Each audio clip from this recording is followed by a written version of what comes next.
안녕하세요. 이번 시간은 포다법에 대해서 알아보도록 하겠습니다. 쾌활 정경원입니다. 전다법과 점다법을 지난 시간에 알아봤습니다. 전다법은 생산지에서 산차 상태의 차를 가루를 내지 않고 그대로 달여서 우리가 육수를 빼먹듯이 사골국을 끓이듯이 1시간 반에서 2시간을 차를 달여서 그 물을 취하는 거라고 말씀드렸습니다.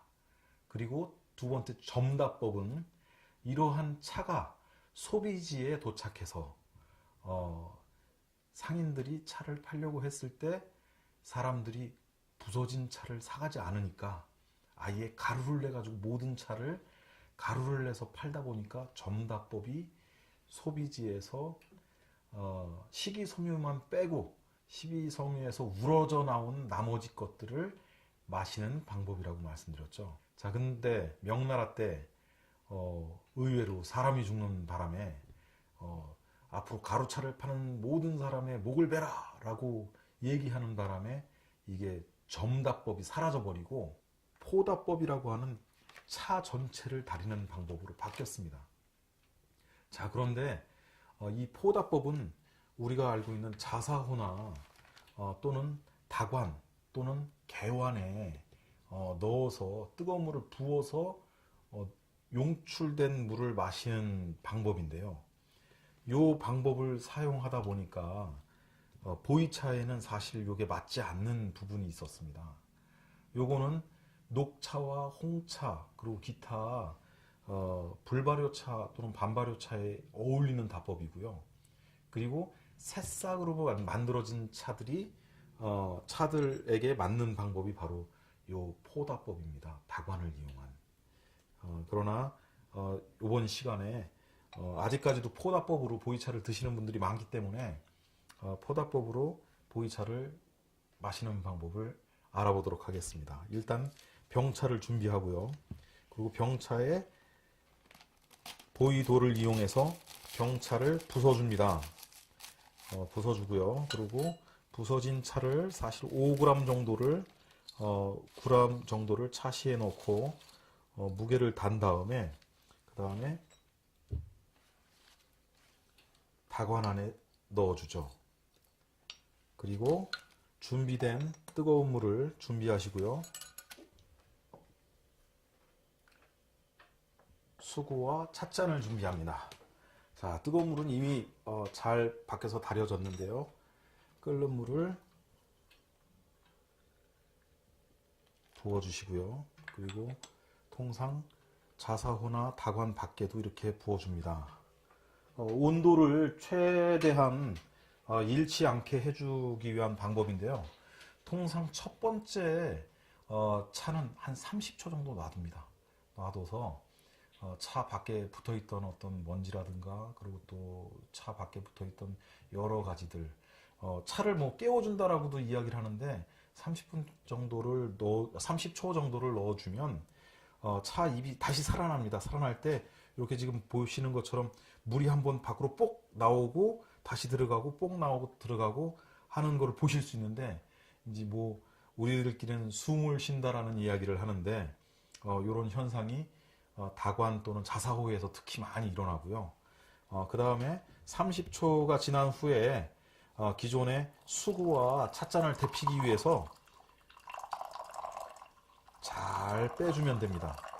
출수가 좋은 자사호는 출수가 좋아야 된다라고 얘기를 합니다. 그리고 절수도 좋아야 된다고 얘기를 하는데 일단 절수는 이따가 보여드리고요. 자, 수구에서 뺀 거를 찻잔을 데펴줍니다.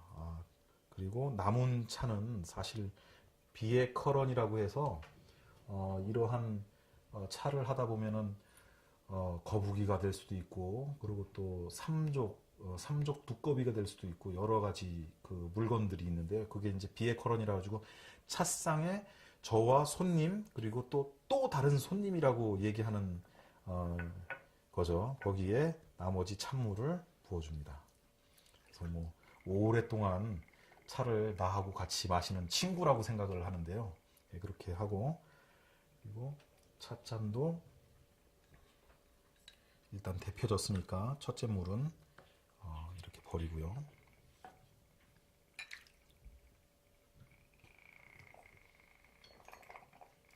자, 두 번째 물은 통상 집어넣고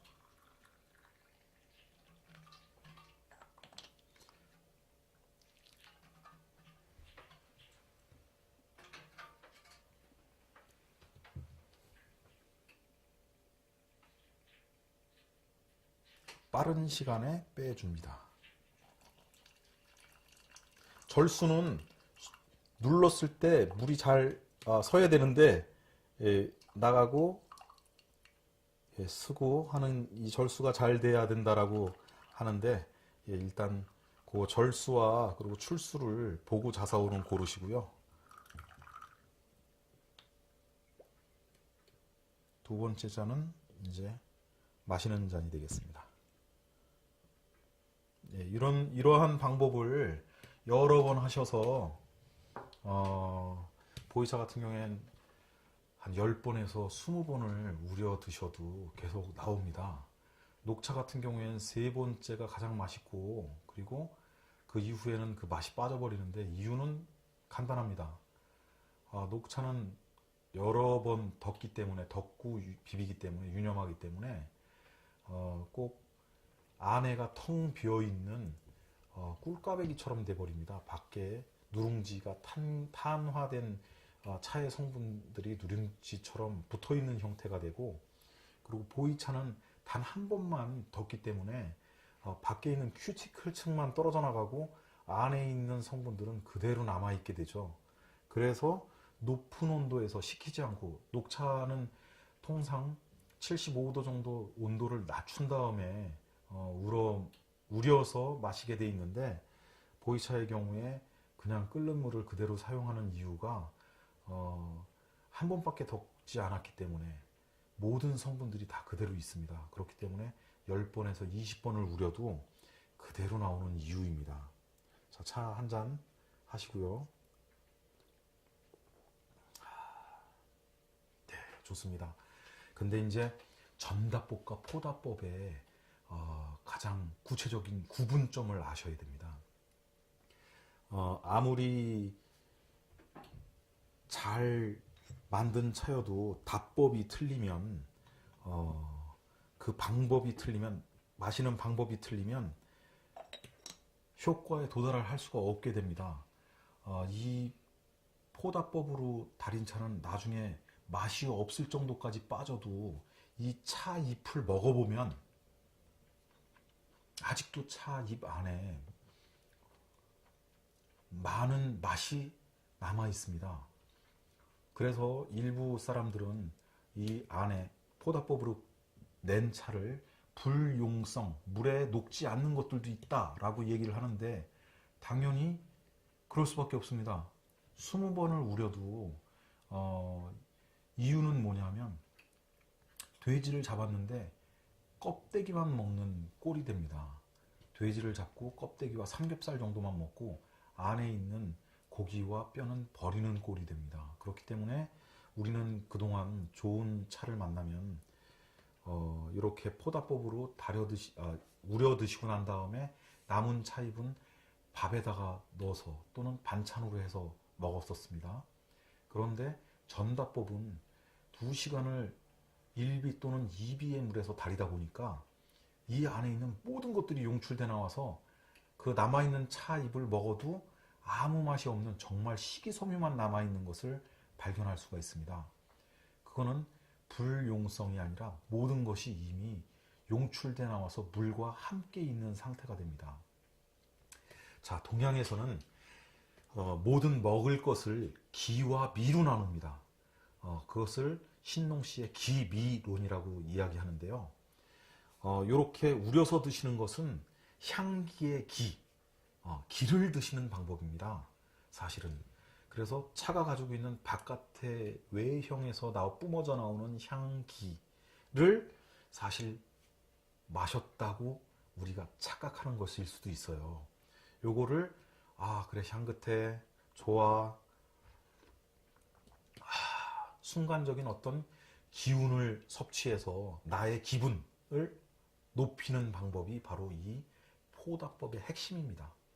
그러나 지난 시간에 보셨던 전다법 또는 점다법의 경우에는 1시간 반, 2시간을 다리다 보니까 향기의 기는 우리가 있는 이 다실 또는 집의 지방 구석구석에 그 향기는 날아가서 배어 있습니다. 그래서 밖에 계시던 분이 내가 평상시 다림차를 하는 곳에 딱 들어오시면 와, 여기 향기 좋은데? 차 향이 너무 좋아 라는 걸 느끼시는 이유는 그 기미에 기가 이 방 안에 가득히 있는 겁니다. 차의 기운이. 그리고 우리가 마셨던 다완에 마셨던 그런 전다법의 다완에 마셨던 붉은 물은 진미입니다. 차가 가지고 있는 진미인데요. 유구의 다경은 1700년 전 당나라 시대 때 유구가 기록한 기록입니다. 거기에서 이야기하는 난향이나 기타 차를 마시고 느꼈던 이 향기는 뭐냐 하면 당시엔 이런 포다법이 없었기 때문에 다 전다 또는 점다로 다려진 차를 이야기하는 것입니다.